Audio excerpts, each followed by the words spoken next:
محترم ناظرین، ان 7 جگہ بسم اللہ مت پڑھنا ورنہ انسان کافر ہو جاتا ہے۔ بسم اللہ الرحمن الرحیم۔ قرآن مجید اللہ تعالیٰ کی عظیم کتاب ہے، یہ برکت والی کتاب ہے۔ اس کی آیات مومنوں کے لیے شفا ہے۔ اس کے ایک ایک حرف میں 10 نیکیاں اللہ تعالیٰ نے مقرر فرمائی ہیں۔ قرآن مجید دنیا اور آخرت کی پریشانیوں کا علاج ہے۔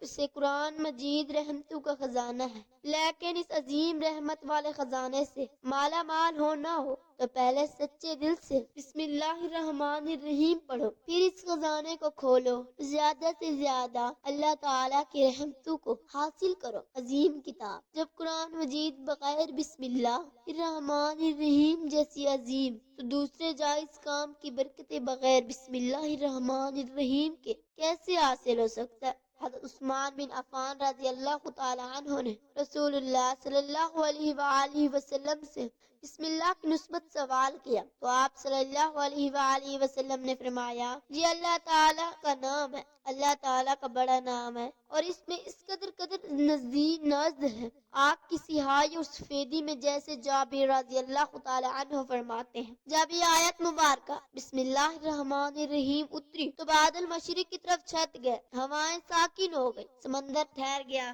جانوروں نے کان لگا لیے، شیاطین برا آسمان سے شعلے گرے اور پروردگار عالم نے اپنی عزت و عز و جل کی قسم کھا کر فرمایا کہ جس چیز پر میرا یہ نام لیا جائے گا اس میں ضرور برکت ہوگی۔ ابن مسعود رضی اللہ تعالی عنہ فرماتے ہیں کہ جہنم کے 19 روزوں میں جو بچنا چاہیے وہ بسم اللہ الرحمن الرحیم پڑھے۔ اس کے بھی 19 حروف ہیں، ہر حرف ہر ایسے فرشتے سے بچاؤ بن جائے گا، اسے ابن نے بیان کیا ہے۔ لیکن کچھ جگہ ہیں جہاں پر بسم اللہ الرحمن الرحیم پڑھنا حرام اور ناجائز ہے۔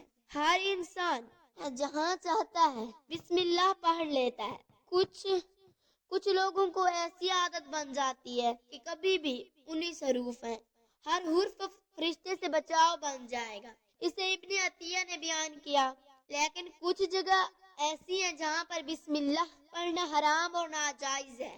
ہر انسان جہاں چاہتا ہے بسم اللہ پڑھ لیتا ہے۔ کچھ لوگوں کو ایسی عادت بن جاتی ہے کہ وہ ہر کام کرنے سے پہلے ایک دم بسم اللہ الرحمن الرحیم پڑھتے ہیں، تو کچھ ایسی بھی جگہ ہے جہاں پر بسم اللہ پڑھنا چاہیے، اور اگر انسان بسم اللہ پڑھے گا ان میں جگہوں پر بسم اللہ کا تو وہ گناہگار ہوگا۔ بسم اللہ کا پڑھنا ایسی جگہ پر، ایسے مقامات پر جائز ہی نہیں۔ اب آپ پر یہ سمجھ لیجئے کہ کون سے مقامات ہیں بسم اللہ پڑھنا چاہیے اور کن مقامات پر بسم اللہ نہیں پڑھنا چاہیے۔ ناظرین، آپ نے سنا ہوگا کہ ہر کام شروع کرنے سے پہلے ہم اللہ کیونکہ الرحمن الرحیم پڑھنا چاہیے۔ کیوں؟ میں نہیں، اللہ تعالیٰ کے نام سے جو بڑا مہربان نہایت رحم کرنے والا ہے، یعنی ہم کام جو شروع کر رہے ہیں وہ اللہ کے نام سے شروع کر رہے ہیں۔ اللہ تعالیٰ ہماری اس کام میں برکت عطا فرمائے، اور بسم اللہ پڑھنے کے فائدے بھی بہت زیادہ ہوتے ہیں۔ اگر کوئی انسان کسی کام کو شروع کرنے سے پہلے بسم اللہ سے پڑھا کرتا الرحمن الرحیم ہے تو اللہ تبارک و تعالیٰ اس کے کام میں اس کی برکت عطا فرماتا ہے، اور یہ سنت بھی ہے۔ حضور اکرم صلی اللہ علیہ وآلہ وسلم نے بسم اللہ الرحمن الرحیم پڑھنے کا حکم دیا ہے۔ آپ اگر کوئی بھی کام شروع کر رہے ہیں، شروع کریں کام کے شروع سے پہلے بسم اللہ الرحمن الرحیم آپ اگر پڑھ لیں تو آپ کی سنت بھی ادا ہو جائے گی اور اس سے آپ کو ثواب بھی ملے گا اور اس کی برکتیں بھی آپ کو ملیں گی۔ اگر آپ نے کسی نیک کام شروع کرنے سے پہلے بسم اللہ پڑھ لیا تو پھر انشاءاللہ اس میں آپ کو نقصان نہیں ہوگا، اللہ تعالیٰ خود آپ کو حامی مددگار اور ناصر بن جائے گا، کیونکہ آپ نے اپنے کام کو اللہ تعالیٰ کے نام سے شروع کیا کہ ہمارا کام تھا کرنا اور بندہ کیا کرتا، اور بندے کے ذمہ صرف اسباب کا اختیار کرنا ہے کہ آپ کسی کام کو شروع کرنے سے پہلے سبب بار کریں کہ ہمیں یہ کام کرنا ہے، باقی اللہ تعالیٰ کے سپرد کر دیں۔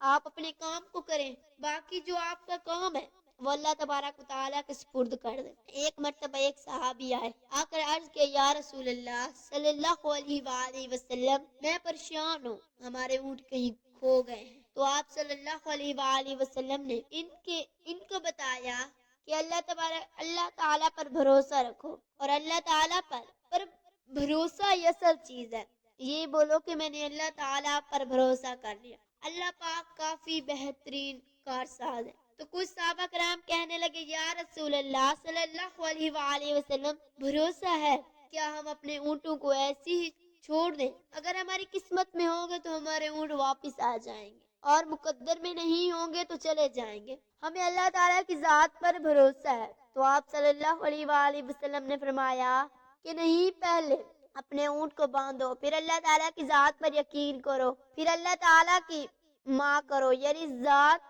جو ہمارے اوپر کرنا بھروسہ، جو کام وہ ہمارے اوپر لازم ہے۔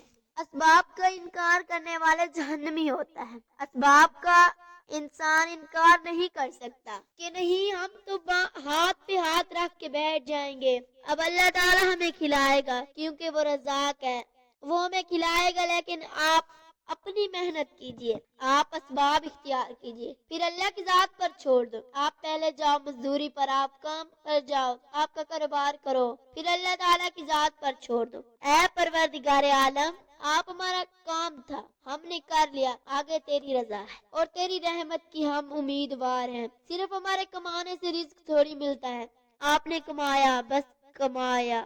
اس کے علاوہ غور کیجئے کہ دانے کو زمین سے نکالا کس نے؟ اس کے ہاتھ۔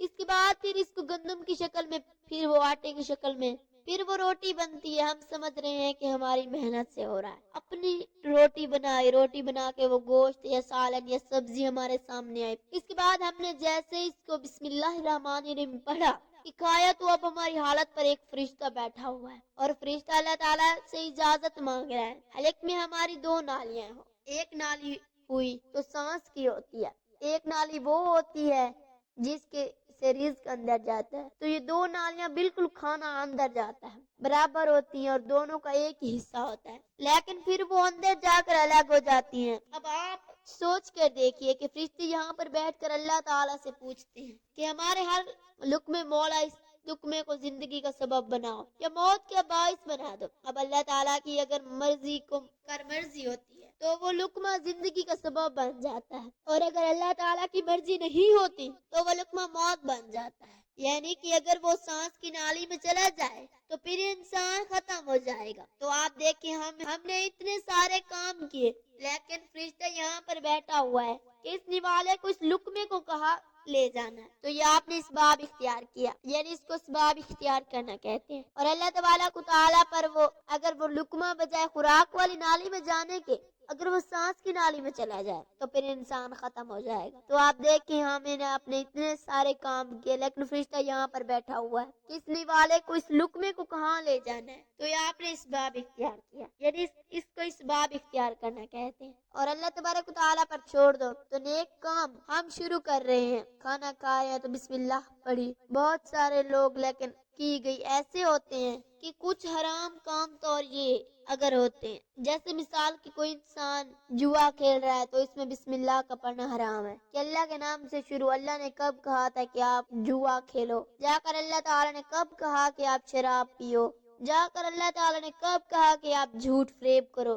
جا کر اللہ تعالیٰ نے تو کہا ہی نہیں کہ ایک شخص نے بڑی عالی شان منزل بنوائی اور اس پر لکھا تھا اور شیطان نیچے بیٹھ رو رہا ہے۔ تو لوگوں نے پوچھا تو کیوں رو رہا ہے؟ تو اس نے کہا کہ دیکھو میں نے اس سے جھوٹ بولا یا فراڈ کروایا، ہم نے اس کی بلڈنگ فراڈ کر کے بنوا دی، اور یہ لکھ رہا رب کا فضل لکھ رہا ہے، یہ میرے رب ہے۔ اللہ تعالیٰ نے کہا کہ جھوٹ بول کے، اللہ تعالیٰ نے کہا کہ سود کھاؤ، اللہ تعالیٰ نے کہا تاکہ فراڈ کرنا، تو مجھ سے کہے کہ شیطان اس کے لیے حرام کام مجھ سے پہلے۔ ہمیں بسم اللہ ہرگز نہیں پڑھنا چاہیے۔ اچھا کام شروع کرنے، بسم اللہ پڑھنے، روح کرنے سے پہلے پڑھنا چاہیے۔ ہمیں احتیاط رکھنا چاہیے کہ جب ہم باتھ روم داخل ہو چکے ہوں، نہانے سے قبل بسم اللہ، باتھ روم کے نکلنے کپڑے پہنے تو پہلے ہم بسم اللہ الرحمن الرحیم پڑھیں، اور باتھ روم کے نکلنے کے بعد جب کپڑے پہنے تو بسم اللہ الرحمن الرحیم پڑھیں۔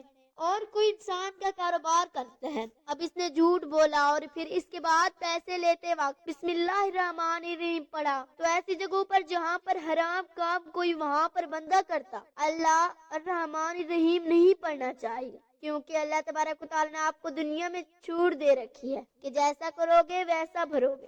اللہ سب کو دیکھ رہا ہے کہ کون کیا کر رہا ہے تو کچھ ہم کر رہے ہیں یا غلط. اس کے بعد پھر لوگ کہتے ہیں کہ یہ تو اللہ تعالیٰ کی مرضی ہے، لیکن یاد رکھیں یہ اللہ تعالیٰ کی مرضی نہیں، اللہ تعالیٰ دی ہوئی آپ کو اجازت. اللہ تعالیٰ نے بس اللہ تعالیٰ نے چھوٹ دی ہوئی کہ کر لو دنیا میں جیسا کرنا ہے. اللہ تعالیٰ ظلم کو چھوٹ دیتا ہے لیکن جب پکڑتا ہے تو چھوڑتا نہیں ہے. اللہ تعالیٰ کی پکڑ بڑی سخت ہے. تو دنیا میں اللہ تعالیٰ دیکھ رہا ہے، یہ مرضی نہیں اللہ تعالیٰ کی کہ ایک گناہ کرو، لیکن اللہ تعالیٰ نے سب اجازت دے رکھی ہے کہ آپ کرو، دیکھو کتنا کرو گے. ایک دن آؤ گے میرے پاس، سب آؤ گے، تب ہم فیصلہ کریں گے کہ مالک کون، یوم الدین، انصاف کے دن کا حکم. تو اللہ تعالیٰ کی رفیت سمجھے اور ہمیں یہ سمجھا چاہیے کہ کون سے کام ہمیں کب کرنے چاہیے کب نہیں. جو سنت رسول اللہ صلی اللہ علیہ وآلہ وسلم پر ہم عمل کریں گے تو اللہ تعالیٰ ہمیں کامیاب کر دے دنیا میں بھی اور آخرت میں بھی